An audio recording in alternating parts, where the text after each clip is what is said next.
everybody. Very excited to be here. A little bit about myself. I'm Caroline Hynes, as I was introduced. I am a director of product at Zendesk. My career has been in technology. I started with a startup in San Francisco during the first dot-com boom, so learned my trade during growing in a company of 6 that went through the full cycle of IPO, through partnering with a big organization and setting up an office in London. I've worked in multiple industries. I've worked in Disney, I've worked in Paddy Power, I've worked in Intercom, I've worked in WPP, and I'm very excited to be here representing Zendesk as well.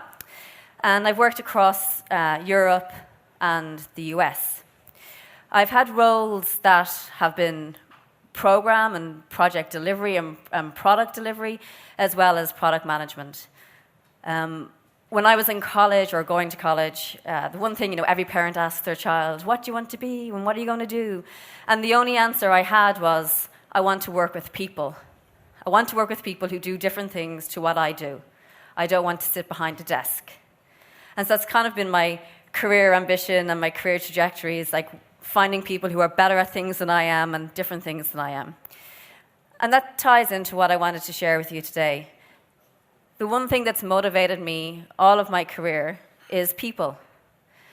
How people work, how people think, how people can come together with all their different opinions and build amazing products, and how we're all perfectly imperfect. And then how we find and hire those people and bring them into our teams so that we can build more product and services together. And take you through the process that we have, that I've learned from other companies and some of the things that we do at Zendesk, to identify the people that we want to work with. Once we've found those brilliant people, how do we bring them into our organization and how do we onboard them? And then as our companies grow and scale, what I've learned from organizations I've worked with around growing those teams, maturing those teams, and scaling them. And then also, as a little bit of an aside, how do we create evangelists? How do we create evangelists external to our organization and internal to our organization as well? So, show of hands for people here who are responsible for hiring. Anybody responsible for interviewing? Yeah, you're all responsible for hiring too. It's not just the hiring managers who have responsibility for hiring. So we're all product people and working in SaaS. We know the importance of solving the right problem when we're trying to build our product. We're very thoughtful around it. We're very deliberate. We put time into it. We challenge ourselves. However, when we come to hiring people, we're often in a rush. We're in a rush because we've got product to build and we want to get it shipped. We're in a rush because the market is strong. We need to get the candidates in the door. I really believe that we should apply the same discipline that we do to building our products to building our teams. We should be deliberate. We should be thoughtful. We should take our time where we need to take our time, because the people you hire are the most important asset that you will ever have in your organization. They are the people who are going to craft your product and build it for the future. So we'll take a look through some of the steps to a thoughtful a thoughtful hiring guide, a thoughtful way of recruiting. That isn't necessarily more of an overhead than what you're doing today, but is very deliberate. So some of the things that we do with hiring at Zendesk specifically, we'll go through some of them in detail, but we'll just call them out here. We write a job description, no surprise. We write a hiring guide. We consider our sourcing. We have manager screenings. We have technical screenings, depending on the role. We assign a project to candidates. We have panel interviews. We have SME interviews. We have a debrief, and we have a decision. And, this looks like a big laundry list of things, but some of them are cookie cutter, right? So you can reuse. But if you put the effort into these steps, the people you hire will be the right people for the team that you need most of the time. And also following some of these steps can help remove some of our biases, so we all have when we're hiring and meeting people as well. And the other thing to be cognizant of is the candidate. we, as the recruiting teams, aren't the only ones in the process. We also have a candidate. So how do you make that experience for the candidate as smooth as possible, as transparent as possible, and not too drawn out? Because ultimately, they're interviewing us as much as we're interviewing them. So when we think about who we might want to hire, if we think about where we are as an organization, in the early days when we're starting and we're small, we may want to leverage and look for what we call, and I hate this phrase, but it is a phrase, T-shaped people. T-shaped people who are generalists, who are good at multiple things, who enjoy rolling up their sleeves, who enjoy an environment that's less structured and is more kind of, it is a pure startup. It's kind of running all the time. And they are great when you're starting up an organization because you can get a lot done with few resources. But as your company grows, as your product matures, as your customer demands are greater, you need to look at how do you change your team to augment that. And in my experience, the answer is often that you need to start bringing in subject matter experts. You need to bring in people who specialize in some of the areas, whether that's in infrastructure, pricing, marketing, or indeed product. That's not to say there isn't a space in the organization for T-shaped people. There absolutely is. But you're supporting them with people who are domain experts. And we'll touch on it a little bit later, like T-shaped people or generalists who enjoy that kind of more chaotic, less structured environment may not enjoy working in a more mature organization as well. So we'll come on to that a little bit later. So we're going to go through some of the hiring steps that we have and just talk about them in detail. So sourcing candidates. In my experience, this is actually the longest part of the process. It's finding those candidates that we want to speak to. And that can be hard. The market is so saturated. There's so many opportunities for people. Getting a candidate in the door is hard. And some organizations, you don't have the luxury of having a recruitment team to support that. So you may be doing this yourself as part of your day job or when you're finished your day job. So some things to consider when we're looking at candidates. I guess the first thing is, use your network to find people. Do simple things like blogging as well and writing and talking about your product and your company outside of the day job is an incredibly strong recruitment tool. Just getting your message out there. But when you're looking at who to source, there's a couple of things that are very important. We need to be clear on the level of the role. Are we looking for a junior person who has high potential and can grow? Or are we looking for a senior person, and do we have the room for them to grow? And do we have the skills that we absolutely know we need to be successful over the next time period buttoned down? We all have a laundry list of things we want people to be able to do, but do we know what the must-haves are and what the nice-to-haves are and what they can learn on the jobs are? Being really clear about that is useful. And then being clear on how much money we have to spend. We don't want to find great candidates and then not be able to afford to bring them on. So understanding that up front and having that conversation with the candidates early on is crucial and can save a lot of time. And set expectations with the person you're working with. Your recruiter, whether that's yourself, have a little talk with yourself, or whether that's a recruiter or an agency that you're working with, around what you expect of them in terms of updates, in terms of volume of candidates, in terms of quality, in terms of them nudging you along to make sure that you're responding as you need to as well. One of the things that we do at Zendesk specifically is the hiring guide. Do any of you guys create a hiring guide? Couple, yeah. So for me, this is like the single strongest asset that we have in our recruitment process. And the reason it is because it provides a couple of things. It provides clarity, it provides alignment, and it provides transparency.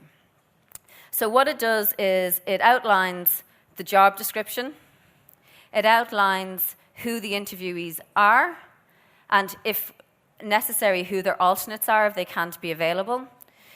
And then it breaks down per interviewee what the area that they are assessing is. So not everybody is looking at everything. People are assigned specific things to consider during the interview process. So that could be, you may have an engineer who's interviewing and they're looking specifically at the technical capabilities of the candidate. Or you may have someone who's looking at the culture fit or the communication style or their strategic thinking and how agile are they, not just in their software development skills, but in their mindset as well. So it's really strong. It creates transparency for everybody involved in the interview process, that they know what they're responsible for. And it's a really strong artifact during the decision phase, because that's what we reference back. So candidate screening. So we have multiple phases of screening. Oftentimes, and I'll speak for product, when we're hiring a product manager, specifically a senior product manager, the hiring manager will do a screen with the candidate. And the purpose of that screen isn't to assess, are they the one for the job? It's not that. Oftentimes, the purpose of the screen is, do we feel that they are going to work well with the team? So we get a good sense that they will fit within our own culture. And, do they know what they're talking about with regards to product management? I will always ask an engineer to do a screen as well, because I might think they're great, but if they can't work well with their engineering partners, or if the engineering partner doesn't have trust that they are technical enough to be able to work well with them, then there's no point in putting them through the process. So we're also very transparent with the candidate. We have like a 15, 20-minute call. We tell them what it is. We tell them this is an early stage conversation to see if we want to progress you through the process. So there's no kind of confusion. They don't think they're into the cycle and into the big process. And the other thing is, following on from what I said, is like follow up promptly with the candidate, whether you're moving forward with them or whether you're not, and give them some feedback either way. We give all of our product managers and product designers and engineers assignments. So this is incredibly important. We generally give them something that they can do in over a week. There is no right answer. I'm not looking for them to come back with something revolutionary. What we are looking for, though, is how do they approach the problem? How strategic are they in their thinking? How then do they tie their thoughts together and present that back? And then, most powerfully, I think, is after they've presented to the group, how well do they respond to the questions or challenges that the panel are asking them? Are they able to pivot? Are they able to explain? And most importantly, are they able to say, I don't know? So the homework is given. We ask them to spend no more than a week on it. Generally, the problem is, for example, pick a B2B or a B2C product that you like. You have a team of 6 engineers. You have 3 months. What 1 or 2 or 3 things, not to lead them, would you do during that time cycle with your team, and why would you do them? The second part of it is, what is the big bet that this organization should take on over the next 1 to 2 years? And we give them some steers around like segmentation, competitive analysis, all those things, but they can pick whatever product they want. As I said, there's no right answer. It's also a useful tool because they present it to the panel. So it's the one time that everybody who's interviewing is together and can hear and speak to the candidate at the same time before they go down their specialized one-to-one interviews.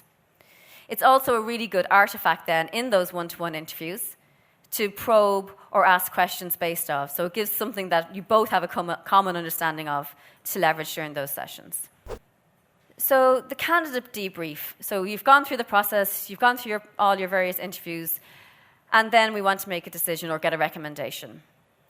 So we're trying to remove bias, and we're trying to remove all of that as well. So we ask that feedback is submitted independently so that other interviewers cannot see the feedback. We use a system. If you don't have a system, everybody should submit it on a doc that others can see to the hiring manager or the recruiter. And the feedback should be based on the areas that they were asked in the hiring guide to consider. We get together, it's a safe environment. people are allowed to share their feedback, and they give a recommendation, a hire, no hire. But there are times when they listen to the other feedback and people change their mind either way because they don't have a full picture of of every interview that's happened. The other thing is it's a recommendation, right? We're not trying to build consensus. We don't need everybody to be on the hire and no hire, and it's then up to the hiring manager to decide what they want to do. And obviously, thank your interviewers for their time as well. So outside of bringing people through that process, there's other things that we consider whether we're looking for someone who'll fit our team and be able to help us grow our product. We look at the values fit. Like, is this person going to be able to not only come in and work with our culture, are they going to be able to enhance it and make it better? Are they going to be able to work in the way that we work? Are they going to be able to behave and treat people in the way that we value? We obviously look at competency, this is very important, and level of skill. But for me, the biggest thing outside of the values is curiosity. How curious are they? We hear a lot about fixed mindsets and growth mindsets, but having someone who challenges the way we work, having someone who wants to understand more broadly across our business, having someone who asks the questions, who just has that hunger to learn, is incredibly powerful. And they make everybody else around them more curious as well. So it's an incredible trait to have someone who asks those things and who wants to learn and grow. So we've hired them. They're delighted. They're a new hire. So how do we get them into the team and working efficiently as soon as possible? So there's a couple of things, and the first one is my favorite. So when somebody joins Zendesk, they get a welcome letter, and it's written like a letter, albeit a digital format. And the letter outlines their job description in nice, plain English. It also outlines what's expected of them over the first 30, 60, and 90 days. And this is obviously from the hiring manager's point of view. It also suggests who they should meet and talk to help them on board, but also who they'll be collaborating with during their time at the organization. So they get an early start on names, because you join an organization, especially one that's big, it's very hard to navigate. So this gives you the map to start your journey. And the power of this is not that this is written down and clear and shared on day one. The power is it's also shared with the people you're going to be working with. It's shared with those teams you're going to be cross-collaborating with. It's shared with the leadership team, so that everybody who you will be working with understands what's expected of you. They understand what your role is. They understand how you're going to be, what value you're expected to be bringing over the first 30, 60, and 90 days. Because I think oftentimes in organizations, people join and people are like, I don't know what they do. They're on that team, but it's just another person, as opposed to understanding specifically how they're going to be onboarded. The next part is not rocket science. Make a friend. Organizations are more distributed and multi-geo than ever.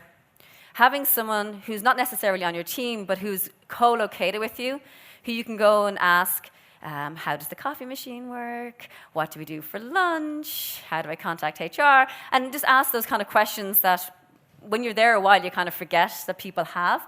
And they know who to go to. They don't feel they're hitting up lots of people.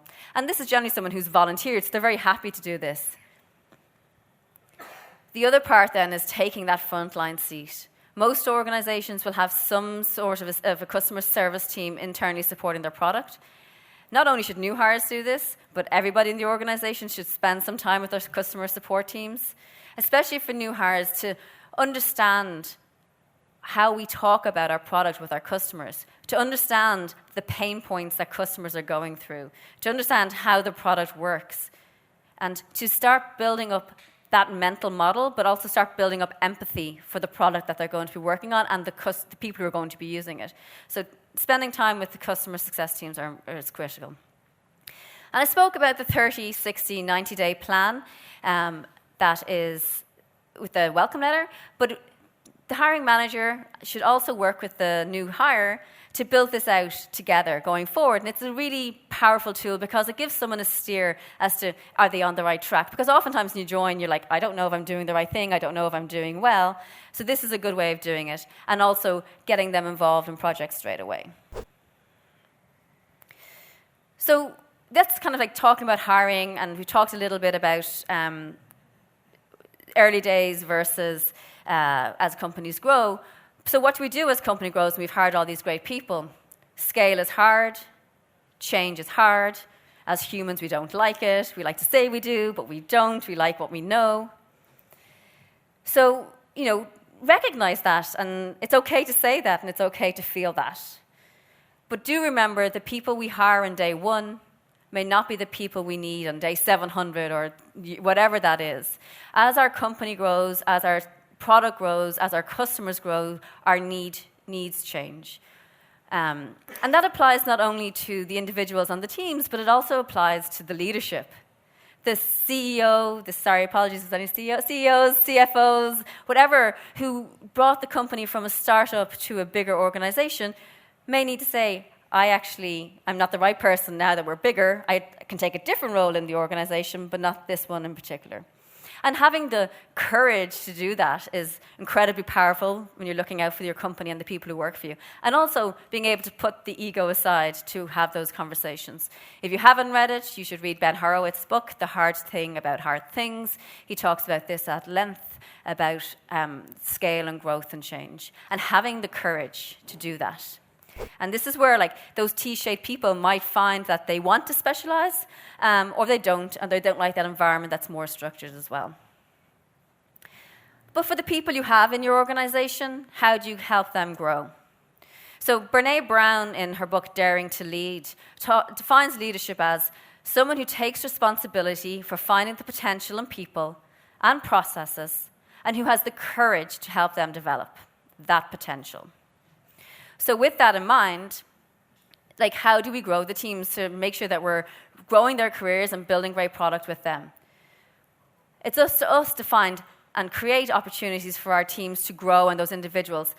Understand their readiness for change and give them stretch projects. It's unbelievable. In my experience, when you give people new things to do that are outside of their comfort zone, they learn new things like resilience, or they learn things about delegation that they didn't necessarily have in their other role, and they're growing then. The other thing to reinforce is that leadership, and I think we can all be guilty of this sometimes, assuming that it means people management. Anybody can be a leader. It's not a level in an organization, it's a mindset. So I think reinforcing that leadership comes from everybody. You can be an IC or you can be a people manager. It doesn't really matter. The importance of mentorship can't be overstated. Finding people for your individuals who can help them fill gaps that they have to progress their career or to dial up the areas for them that are really strong, we want to make them better, is crucial. I personally make it a mission of mine for every person on my team to have a mentor, whether they're inside the organization or outside of the organization. It is statistically proven that people who have mentors do better in their careers. And then building trust, so allowing your teams to fail and individuals to fail and have a safe environment for them to learn from it and knowing that that's how they're actually going to grow. And then being a role model.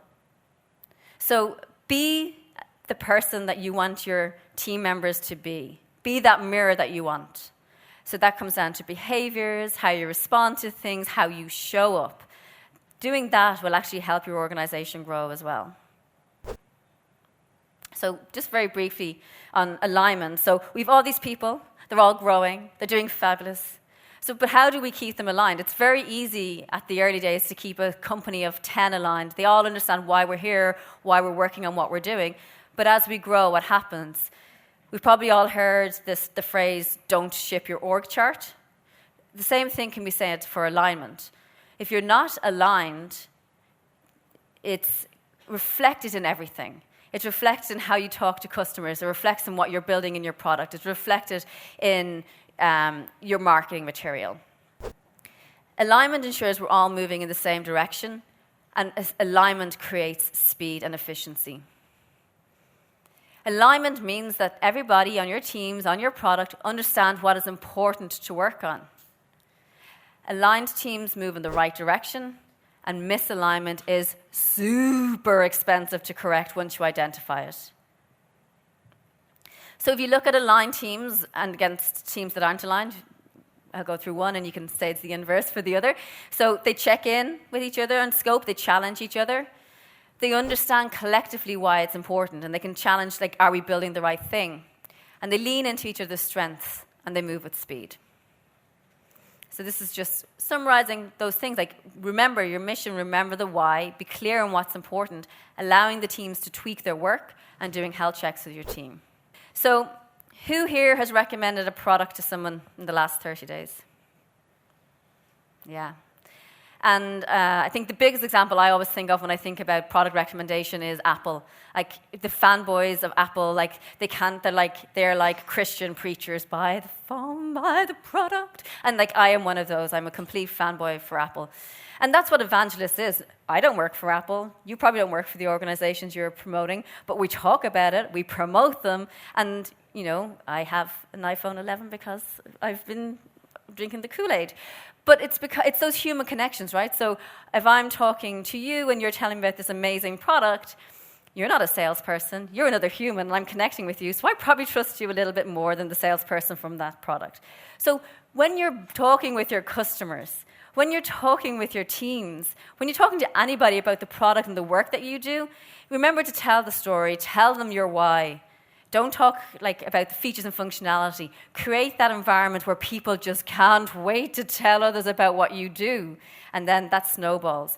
And this is so true for internal as well. If people love your product, if they understand why they're working on it, if they understand the impact it's having because they're talking to their customers, and they're aligned, you will create internal evangelists. People will want to stay and work with you longer. They'll want to bring in good people that they know to work on it. So it's incredibly powerful for retention and recruitment as well. And then to sum it up, you've created that internal evangelist. So how then do you create your team loyalty? We at Zendesk do this, I think, pretty well because we are deliberate about it. We are deliberate about alignment, reminding people why we're here, why we're working on it, what's important, having those shared goals. We create an environment of autonomy and authority. People understand why they're working on it, and they understand what the right things to do so they can do it. But they're accountable for that work as well. So there's that element of it as well. Everybody in the organization should speak with customers. Our engineers speak with customers, our product designers speak with customers, product management speak with customers. Because to build a product and just put it out there and not understand how it's used, for good or for bad, the pain points are just as important as the praise that we get.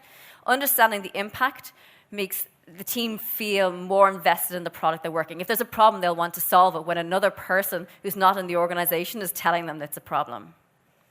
And we're deliberately collaborative and share our work. We're very conscious about working together and sharing what we've learned. Again, warts and all, and what's good as well. So before I finish up, I would like you to take away a couple of things. Don't underestimate the importance of thoughtful recruitment and leverage your onboarding experience effectively. The people you hire on day one may not be the people you need to grow your organization. Be clear on what's important, but be clear on why. And be a role model for your employees. And allow your teams to tweak and learn so they can stay aligned.